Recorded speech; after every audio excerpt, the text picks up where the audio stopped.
Hello, everyone. Welcome again to the 50th installment of The Way It Is. And I am your host, Luke Andolfato with Remax Service First Realty. And I am very pleased and fortunate to have as my guest today, AJ Keilty, who is the principal of Keilty Real Estate Group, which is a multi-dimensional, multifaceted real estate corporation, not in the traditional sense of a brokerage, because they aren't a brokerage, so they don't list and sell homes for other clients, but apart from in their own inventory, I'm presuming. But anyway, they do asset management, property management, development, and I've known AJ, I guess, just given we're the village of Kingston here, and we sort of I knew your dad a long time, and so we crossed paths in our worlds, and I was wanting to have AJ on to talk about what's happening in downtown Kingston. So first, I'm going to say thank you, AJ, for taking the time and being here. So. Sure, just happy to have a chance to catch up. It's good to get something on the calendar. Days go by pretty fast, and I'm glad that we have a chance to talk. It's been many years, it feels like, so I'm super excited to get a chance to hear what you're up to and how you're viewing our little tiny village, as you say, and how it's progressing. And exactly. And you know what triggered all of this was, my brokerage is in the West End, and I live in the West End, and I do come downtown occasionally, but it's certainly not in my day-to-day sort of travels, if you will. And just recently I'd had a few downtown commercial lease spaces, sold a downtown commercial building, did a couple of leases. So you're downtown more and more. Yeah. And so you drive, and when I had the time, I took right from because I'm an old timer, right from where the old traffic circle used to be, right straight shot all the way down to Ontario Street. And oh my goodness, has the streetscape changed in downtown Kingston? With all these towers now and infill high rises and things. And I know you've got your finger on the pulse because you're the developer of some of these sites. So maybe just I'll initiate the conversation by saying, when did this all start? Where is it going? And then how many more are we expecting, I guess? So. Yeah, great question. So the big push to try to intensify with mid-rises, I would mind you. These are not high-rises. Downtown Kingston's 10-story buildings are a long ways from high-rises. So don't ever anybody can fool you thinking that's high-rise. The real push to try to intensify the Williamsville corridor began about 8 years ago with the Williamsville study that was called for by the local residents of Williamsville to try and convert a lot of the vacant car lots and maybe underused pieces of retail space into productive real estate in an attempt to try and create a better public realm, better streetscape, but primarily also to try and create more housing. We are, it's easy to forget this, but Kingston is host, and incredibly fortunate to be host to one of the best universities in the country, if not the world, and has a university that can grow enrollment at will. There are very few institutions of any businesses that can simply flick the switch on and grow at the pace they wish to. Only resources they have to figure out is teaching space and instructors, but for the most part, they can grow at will, which is a unique position because we do operate in the communities, and we do know how that is not the case in many other places. As much as the university may want to grow, it's hard for others to grow, but Queens can grow at will.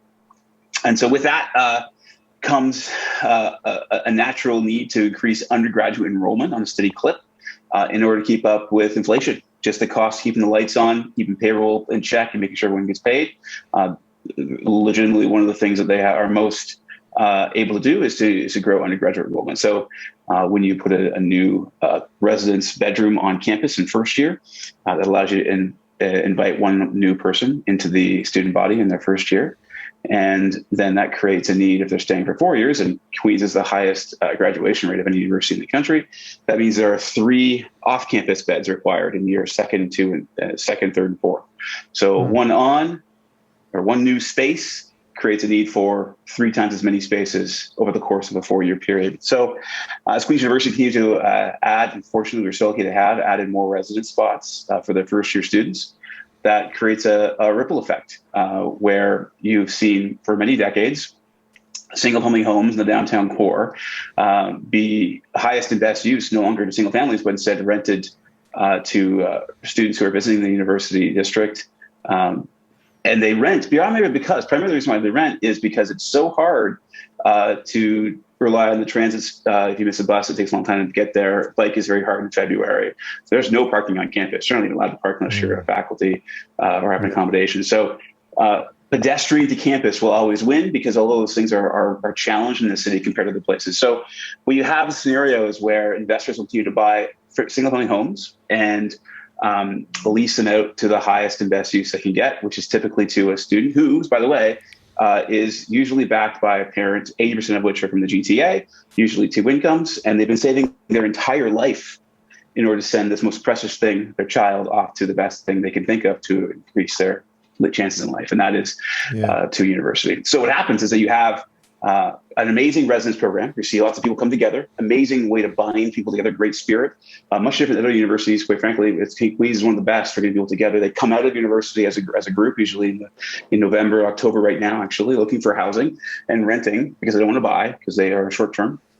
And it's caused the youthification or the studentification of hundreds and hundreds and hundreds of family homes that used to be over the last several decades owned, operated, and occupied by young families, and now occupied by investors and renters, which is great. Everybody's happy. That's great, except for the schools that have their headcount reduced because there no longer are enough children to support the schools. So Victoria School closed, as you may know. It's converted into eventually TWII School Business.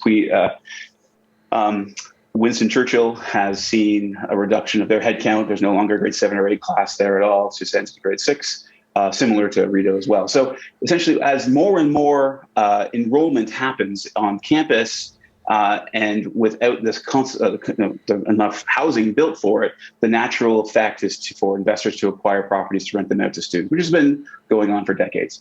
However, what's been going on recently is a desire to try and put more of that housing demand into a multifamily density Princess Street location. And that's why the Williamsville study was built to try and encourage some of that. Now, that being said, to be very frank, that's a drop in the bucket compared to the demands of the housing that's being built right now and the housing that's coming. It's truly a drop in the bucket compared to the demand for individual bedrooms or single one-bedroom units or two-bedroom units that are available or that are demanded by the student body that are primarily in the downtown core. But I will say it's a youthification. It's not just students. People do stay after school and they go to work at the hospitals and they work in the municipal government. And so there are reasons to be downtown. But that is what's driving it. There is a continual need to grow. And we're lucky that it does. It creates a better community for all of us. But it creates tremendous pressures to convert both formerly single-family occupied housing into rentals and to crowd out those folks who might otherwise be looking for an affordable or a low-cost housing option.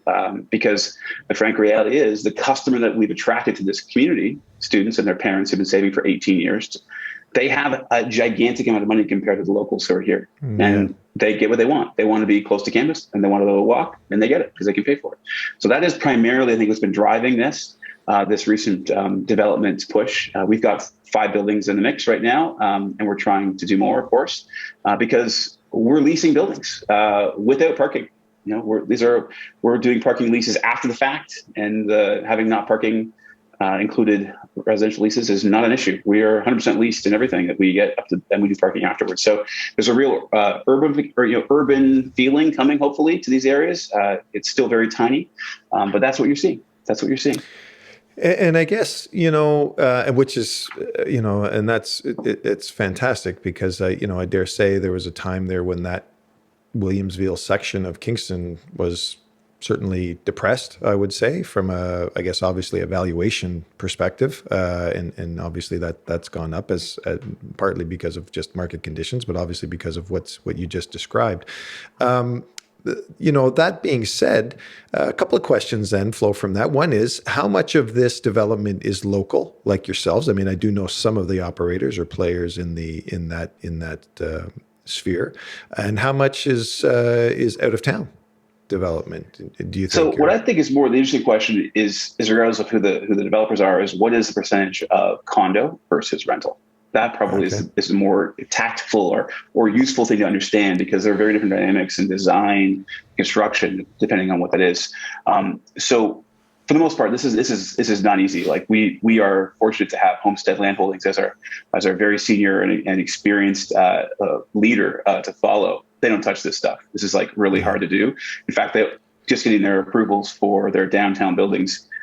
They're on very, very big sites, and the things that are in Williamsville are very, very small. So these are urban infill projects versus true high rises north of 10 stories, which is what Homestead builds. So there are not a lot of folks who will do deals of that size because, quite frankly, the risks are gigantic, and there's not enough profit margin to be squeezed into if you make a mistake. And I tell you, supply chain and COVID construction is a significant risk, and it scares people away. It's not easy to manufacture a $100 million building in Kingston. Like, to be very frank, we are extremely fortunate. We finally, after almost a decade of trying, got pension funds to be our partners and to come to Kingston. And the reason why that's really special is that Kingston is not a secondary market. It's a tertiary market. And tertiary markets do not typically attract pension capital. It just doesn't happen. They're more about safe places to put their capital. So there are very few folks who can come to this town and do it, because there's also the local element. Like, getting sites is hard. Zoning takes a decade, to be very frank. Unity Point, which we just delivered in this past fall, we conceived when I was 26 years old. I'm 42 years old now. So, like, these are very long cycle things. And even in the best case scenarios, are going to take you 8 years from conception to from dirt to doors, basically. So these are very long cycle things, which make it difficult, for all those reasons. Great staff in Kingston, work hard to make things happen, but it's a litigious place as well. People appeal things. We've had phantom appeals. We've had competitor appeals. All kinds of things have slowed us down. All kinds of things will scare people away from doing projects in this town. And so without a lot of folks building, the sites that are, for the most part, available to be built on are all with folks who can pull it off, which is great in terms of that Williamsville district. When we think about the breakdown, we've focused hard originally on condo in some of these buildings. In fact, Unity Point, Unity Place were conceived as condominiums. We sold them out in 2 weeks, but we got slowed down in appeals for 3 years, and the cost of construction outrose the price we contracted at. So we moved on. Unfortunately, we recapitalized with a pension fund that was keen to do it.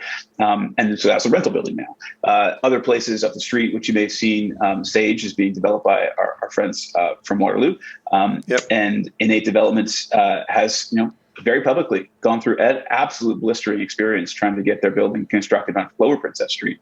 That travels. That news is a small world, and there are a lot of folks who are keen to take those kinds of risks on when they're likely to be involved in decade-long zoning battles. That makes sense maybe in Toronto, where you're going to get the zoning from 6 to then move to 80 stories. But when you're going from 6 to 12, the internal rate of return gets pretty obliterated year after year after year. It takes longer to get things done. So the rank reality is that we're not going to be developing a huge number of Kingston projects beyond what we already have under contract and have owned for a long time, just because it's a long-term thing. And other big people are also quite nervous to come to Kingston just because of the reality is that it can take a very, very, very long time. And that's fine. You can take time anywhere to get the right decision, but the end result is usually a medium-sized building, not worth the time to go for those big ones. So a lot more rental, I think, is what you're going to see in the coming years. A lot more rental. Condo, while good, is one of those things where I think that there's definitely a market for it, but I think that there's going to be a strong market for rental as time goes on. We're continuing to see capital interested in that kind of asset too.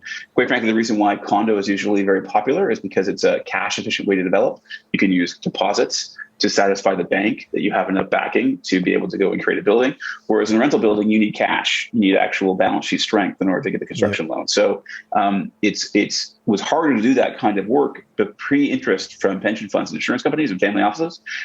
So we did a lot of condo work, but now that's shifted. Now there's a lot of appetite in the rental assets, and new product is typically very popular once it's completed and stabilized. So we're seeing different capital sources go up the food chain, up the risk time to get access to deals after zoning is done. So they're riding the ride through construction as opposed to just buying right at stabilized. They're buying at construction now, which is because they don't want to have to compete as much to get access to those great deals. So that's a market change. That's a big change. I think you see a lot more rental going forward as opposed to condo. But Kingston has some great rental operators in the city, and a couple condos are coming forward for sure. But I think you're going to see a lot more heavy rental over the next several years. At least that's what no, and I certainly I see it myself just in in the things I do and operate, and given the pressures that the pandemic has put on market conditions vis-a-vis, we've all heard the news headlines of housing affordability and lack of housing and lack of supply. So to have this conversation, and I dare say that, there's those that are appreciative of the trend that is happening, but I have to say there's obviously got to be a percentage of local community members that aren't happy with what's happening, and with the fact that, now it's going to be more rental, less condominium, less ability for a young professional maybe to get into the housing market downtown or what have you. And then with homecoming in our rearview mirror, which of course always leaves a stain, sadly, is anyway, that probably only feeds that argument. So given, and that we've all heard the government's knee-jerk reactions and lip service to the housing problem and everything like that. But I guess, do you guys have anything in your platform to address that kind of thing? Because ultimately now it seems like we're catering to a small percentage of these families or whatever that have, positioned themselves to take advantage of what's happening, I guess. So, yeah, I take the approach that there are 3 different levels of housing. There is market rate housing, which is whatever the market bears. You got to build typically a new product, which means means you're not going to rent for below market if it's brand new, because those materials and land cost money. There's attainable housing, which is perhaps a lower quality and maybe a lower land cost location as well, but still, break even, but still, some kind of margin, but lower quality. We call it attainable housing. And there's affordable housing, which is government subsidized. Affordable housing is often bunched in with attainable, and people always hope for it. But affordable housing is the government gives money and pays for someone to use a thing they can't afford. And so the difficult thing is that we are manufacturers. So we create a thing. We create widgets, and it's impossible for us to finance things that we sell at a below market rate. we can't sell our widgets at a loss. It's just that simple. And so the difficult thing is that we often sit in our own little microcosm and think, oh goodness, this is terrible, this is bad. I'm literally listening to people in Texas who are living in places with much less restrictive zoning and much more free and open ways of getting things done. And the asset managers there are legitimately concerned about oversupply of housing. So just put that into context, one market to the next. We don't have enough. They have possibly too much. So they're going to back off a bit. So the reality is that the situation we have is that we are in a spot where there's a lot of reports required to get these things done. There's a lot of vendors who are asking municipalities to get reports in hand, protect themselves, and asking developers to pay for them. Those things aren't free. They have to be paid for. The idea of affordable housing is wonderful and great, and I'm definitely in favor of inclusionary zoning, but there are consequences to that. The inclusionary zoning is good for some, but the costs are going to be borne by the other folks in the apartment building or the place. And so that's great. That's awesome. If they essentially are going to pass it, they're going to pass it on to the bank and take on bigger debt loads. But is that fair as well? Is the new young homeowner responsible for paying for the housing for their neighbor who is having difficulty? Perhaps the brand new homeowner in their 20s is maybe not the best person to put that full load on, which is actually happening when you do inclusionary zoning. So, I think there's a case made for it for sure. I think it's incredibly important to have a diverse community of people of all incomes in a certain place, 100%. The practical reality is, unless there's funding from the whole of our government to fund those things, it's a completely unfair system, quite frankly. It's unfair that those are excluded from certain land areas. It's unfair that some young homeowners or new homeowners are required to take on a greater burden of housing their neighbors right next door. That is a very real thing. So, I come down to the same viewpoint again and again, is that when a developer shows up to a community, they are there to create new housing stock. They are the manufacturers. They are the ones who take the risk, have the expertise, and have the willingness to do a thing in a place. That generates amazing benefits through community amenities, development charges, and taxes that are indexed to inflation forever. Those taxes are the best place to pull funds from to subsidize housing, to make it more affordable, because that ultimately, those taxes are borne by everyone in the neighborhood, everyone in the community, and it's only fair that our whole neighborhood, our whole community should help support those who are having difficulty. in affording the thing that they want and need, which is a place over the roof, a roof over their head. And this is what we're incumbent on doing this. Like, we just don't spend enough on it. We need to have more money available from government to be able to pull those things together. Because the frank reality is that I'm very much in favor of having a community with diverse income streams. It's really important, very, very, very, very important. It's critical. It's just a very difficult situation to have when you cannot do a building and lose money. I can't build a building. I can't rent a building or as a condo sell a building and be underwater. It doesn't get built. Like, the banks just don't finance it. Like, it's just not going to happen. So, everything we can do to try and create supply is the game. Everything we can do to create more supply faster is the game.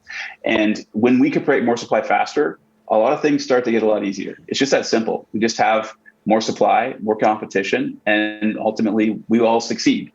But we have a significant undersupply.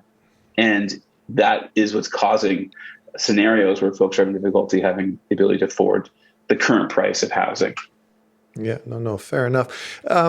So you touched on the the lead time and the lag time for these developments to come on stream, and again, part of that government rhetoric and all of these parties that given this housing quote unquote crisis alluded to was trying to streamline these processes. What steps can be taken to try to alleviate those? I mean, is it just simply the bureaucracy of it all? Simple step: upzoning, massive upzoning. Like, it sounds like it's hard to believe, but it actually works, but it does. All you have to do is de-risk the land. If you de-risk the land, the chefs show up and start cooking in your kitchen. It's that simple.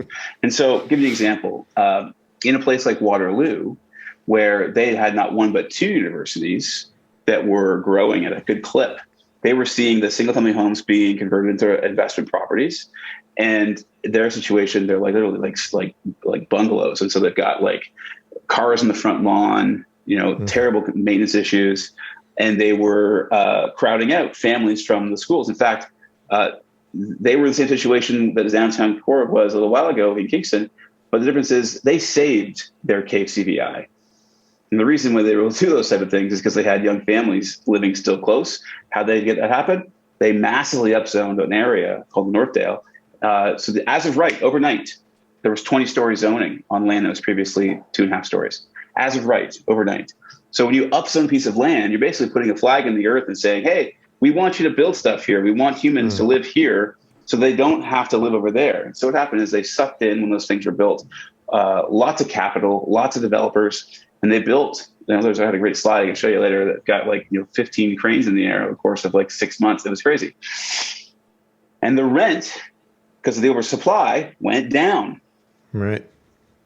Yep. Now, it didn't go down drastically, but it went down a little bit. And the neighborhoods on the outlying areas, they converted back to single-family owners occupied. It's just the magic of supply. It's amazing what happens. And so the best part was the rent got less expensive, and then all of a sudden, those people who were living in the university district in this Northdale area have a great new place to live. It's awesome. I'm just going to stay after school. Why? Because Google got a job here. Why is Google here? Because the rent's cheap. It all lines up together. So housing is a big, big piece of deciding where the labor is going to be. So they did it as of right. They literally did a study. The university area said, we're going to be overwhelmed. We got to make sure we can accommodate these students. They're crowding out families. The youth-ification of these neighborhoods is causing schools to almost close. Their headcounts are dropping. Of course, all of our schools are headcount dependent for funding, so it's really important to keep the headcount on. So we had a situation. Let's fix it, and they did, and it happened. Now they made some tweaks along the way. They made the designs a little bit better, higher standard of the facade happened, and they got some great buildings. But that's just one. There's also Oshawa. Oshawa, same situation. They had Durham College for decades. And when the UOIT, now called Ontario Tech, was opened up, literally overnight, what happened is they had all the subdivisions that were close by got converted into rental properties. And the people who were left there were like, what's going on? It's crazy. It's literally frog in hot water versus it's hot. And so they also rose up and said, we got to fix this. Okay, we want specific targeted upzoning in an area to absorb the student population so we can have our homes back. We have our neighborhoods calmer. And they did that. And we showed up. And so we have built almost 800 beds, almost 900 beds worth of housing in Oshawa because we were directed to so by the upzoning that happened in the lands directly beside. So that brings us to Kingston. We have a similarly. We have a similarly, very successful school. Thank goodness for it. We have a successful community, but there's a tremendous aversion to height, and the slow boiling pot that is boiling the frog of the families in the downtown core is ignored. It's like one or two families here. Oh, yada, yada. We have a downtown team. We all have folks that work in the downtown core at hospitals or in our offices. We're here at TWII co-working. We have people who are choosing to live in the Bay Ridge because they can't find a house down here for their family. And that's not okay. There are housing options down here, but they've been chosen to be occupied by renters who are students who can afford a higher rent because they can afford the land. So those students, in my mind, should be in a high-rise building. They should be with security and garbage and amenitization, gyms, and they should have all kinds of abilities to make sure they're not fire traps and the staffing required to program them correctly. That is what we should build, and that's what's been built in other communities. We built some. And until there is a blanket upzoning, and not just like 3 to 6, but like 3 to 25, the pot will continue to boil our frogs of families, and it's just going to happen, and they leave. And so is the stick in the mud, the historical or the heritage side of it? Is that like sort of the big impediment of this sort of mindset to try to protect that or preserve it? Because there's a lot of fear. I think there's a lot of fear to be aspirational and try to reach for the sky. For some reason, it's been brought to that somehow some thinking that cities are bad, perhaps, or that people should not live because some folks oppose the idea that they would never live in a place like that, so nobody ever should. The reality is that housing is desperately needed. We need all forms. And the place where it makes the most sense to develop it is where we have transit, grocery, university, employment. These are where downtowns are. It's not unique. I mean, most towns have about an older character or always have an element of folks who are afraid of change. And I understand that. Change is difficult and hard. But cities are organic beings. They change and evolve over time. They are what made our society great, is their ability to come together and be together physically and to create opportunities. So I'm exceptionally disappointed to see that a proposal that was brought forward by Homestead took as long as it did to get approved. I'm very disappointed to see that it took as long as it did, but something finally got approved on the innate site of the Capitol. These are slam dunks. These are opportunities. The Capitol wants to be here. Capitol wants to put index to inflation taxation in our pockets collectively forever. And it's hard to rectify the very clear path to affordable housing that taxation creates with the "it's too tall for me" attitude, or I don't like it, so therefore it shouldn't exist. The reality is that we need it so badly, and the intensity of the downtown core is key. But I will say, Luca, one of the biggest risks that is totally off the radar, no one's picking up yet, and I'm just going to bring it to your attention, is that despite all of this downtown development, it is nearly 100% residential. That sounds great when you say it up front, but Luca, where's it going to work? There's been not a new office building constructed since 1991 in downtown Kingston with Borough Block. So to be very frank, we've had a net decrease in office stock over the last 3 years. Almost 120,000 square feet of office has been taken out of the downtown core, which is very, very bad. This is our central business district, not our central residential district. But the fact is that only a couple conversions of some older buildings are in place right now. So we think about Smith and Robinson building, or in the 90s, the Woolen Mill. That's a long time ago. Now, the reality is we don't really have a growing office stock which would draw people to work downtown.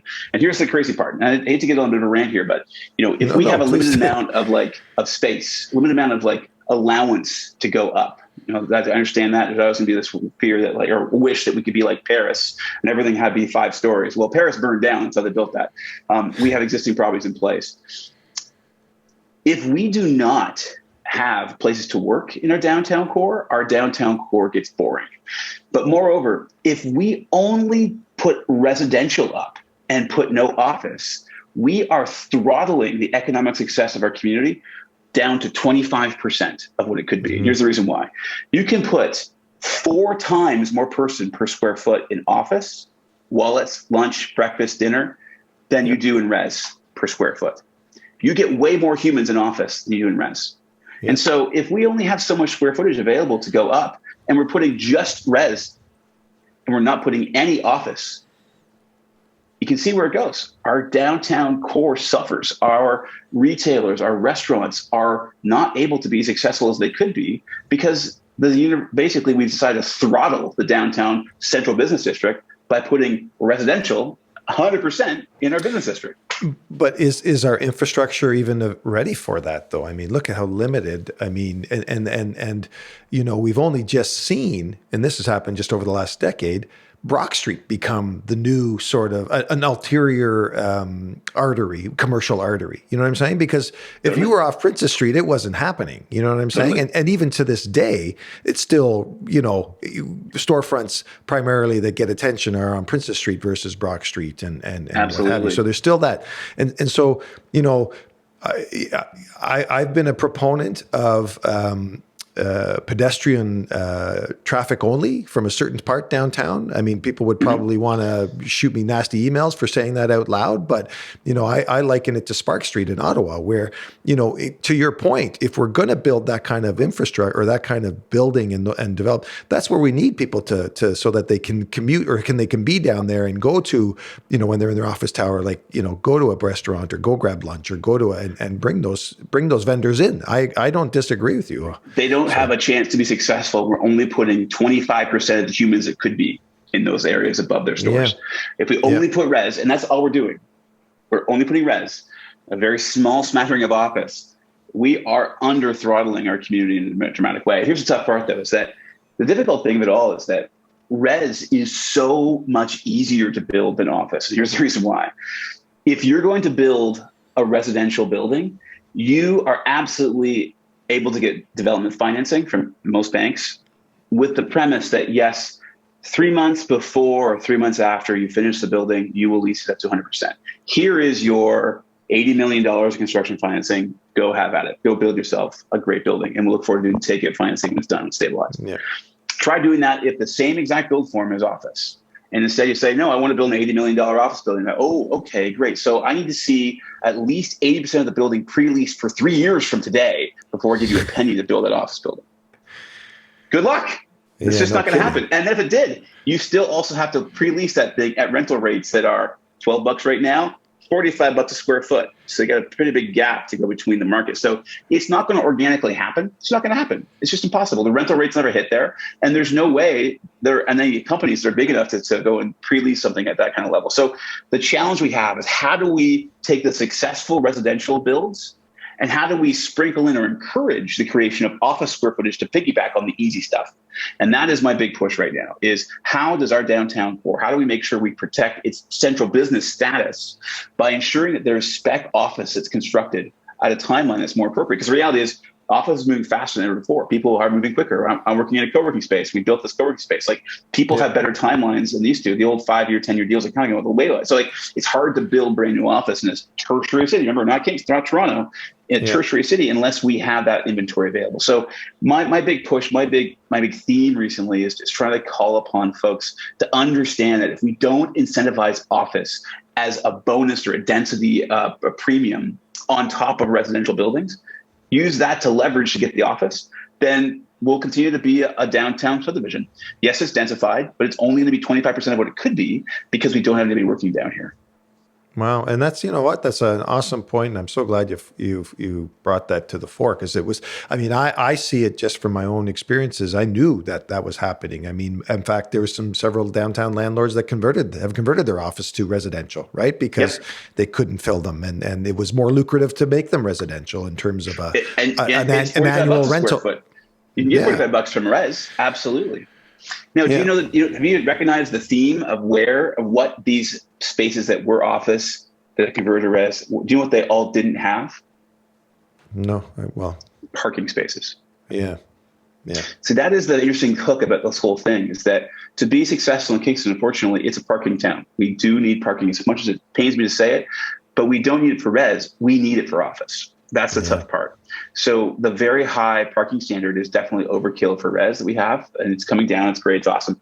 But we can't back off of that when it comes to office because to be successful, to keep the office leased, you still generally have to drive a car here for a good chunk of it. So that's why I suggest using density bonusing an extra 25 to 30% of your density, if that density is office, is a nice way to be able to use the unused parking for res for office. Yeah, no, good point. Really good point. And you're absolutely right, because the majority of the downtown professionals are those that would want to come and have an office downtown. I mean, I would think they would live in the West End or in the suburbs, quote unquote, right, in a family home or whatever and stuff. And some could be professionals that would stay downtown too. But this is the challenge. Yeah, and it would be a lot easier to go without parking if we had 5-minute transit. That would be a big deal. 15 minutes, great. But with 5-minute transit, it would be a game changer. With 5-minute transit, we could probably get away with the existing parking scenario. But without that 5-minute transit where you can miss it and still get on the bus, I think it's probably unlikely to be successful. But that's where we are. A lot of pieces to put together. Yeah. And even in good weather, the cycling paths and stuff are still, a long way from ideal. I would have to argue, but it's true. Yeah. Well, listen, I don't want to keep you, and this has been fantastic. Any, I guess, final comments or insights, or you want? I mean, I think you've touched on everything, which has been fantastic. I really appreciate your candor and your insight, and I'm impressed because you are obviously very proficient and very knowledgeable in your field and what you do. So it's refreshing to hear, actually. So I'm appreciative of that and of your time. That's super kind. All I got to say is come on down and visit our co-working space here at Seaway someday. We'd love to have you, show you around, and you have a downtown spot to hang out from time to time. It's always nice to welcome new faces. Well, I'm going to tell you this because, and Ben, my audio engineer, is here. So we've been doing my podcast for as long as we have here out of the boardroom here at the brokerage. But, I've done a year of this now. And now that we're ideally, hopefully coming out of the pandemic, I wanted to get into live guests and live things. And I know, having talked to Tim Cunningham and the Kingstonist, and I know you've got a studio down there. We got the gear here for you, man. All you gotta do is come down. We're ready for you. I know. So we will be having that conversation sooner than later, for sure, I think. So. Always welcome. Always welcome. Well, listen, AJ, thanks again. You take care, and I'm sure we'll see you again. So great to be with you. Thank you for your time. Have a great day. Okay. You too. Bye-bye.